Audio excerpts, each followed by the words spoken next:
You're going live. You're up live. Okay. Okay. All right. Thank you. Bye. We are streaming, but we can do this in a second. What's your hometown? It's Hallettsville. Charlottesville, Yeah. Arkansas? Where's Texas. Texas. Hey, you can throw it on me. I know. She was nice enough. She said, we'll I wait. did- We'll wait. I- we were She waiting better on be you. nice. She is. And we are live right now. You know what? You can bring that in. That's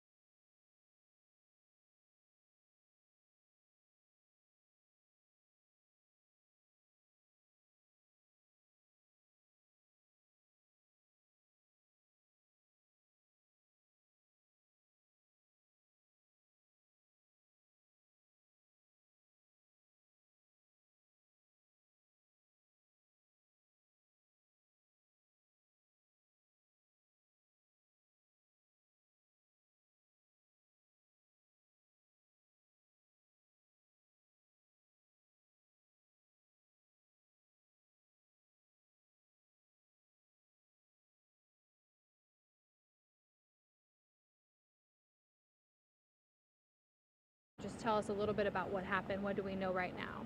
Ed Gonzalez, Harris County Sheriff. At the moment, we're investigating what appears to be a murder-suicide. These are always heartbreaking. The initial information we have is that it's a possible father, approximately 86 years of age, and a daughter. We're told she's possibly 54 years of age. We're told that both lived here at the house alone. Father seemed to be a caretaker for the daughter. We don't know exactly if she had what type of illness or issues she may have been having, but apparently he was her caretaker.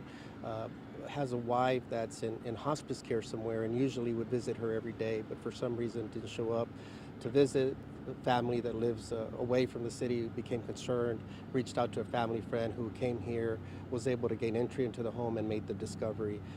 We do have two individuals deceased inside the home, again, what appears to be the father and daughter. There is a pistol that's been recovered inside the home.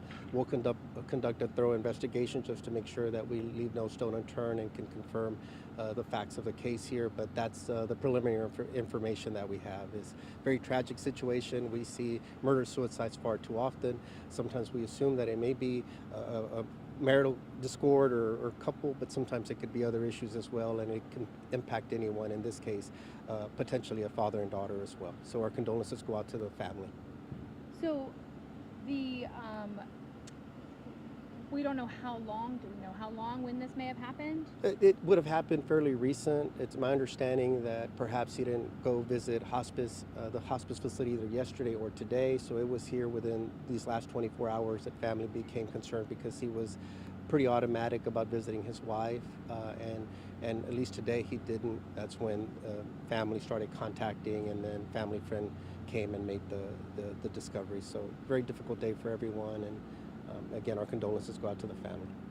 What is your message to someone who's on the brink of something like this? We always try to encourage them that we're fortunate to live in a region that has a lot of resources, and you're not alone.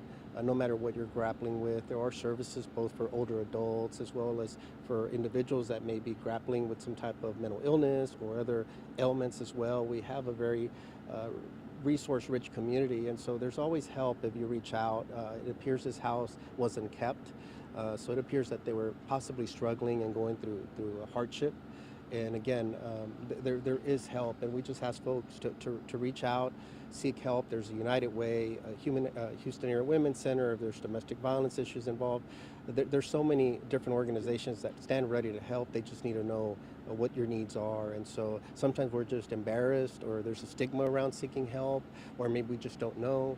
And we ask them to seek help. Neighbors as well, if they see activity that perhaps merits some type of attention, to call Adult Protective Services and others.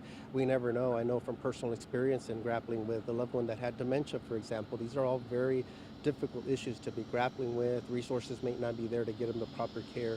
But again, it's about just taking the step and trying to find out and finding resources to help your unique situation.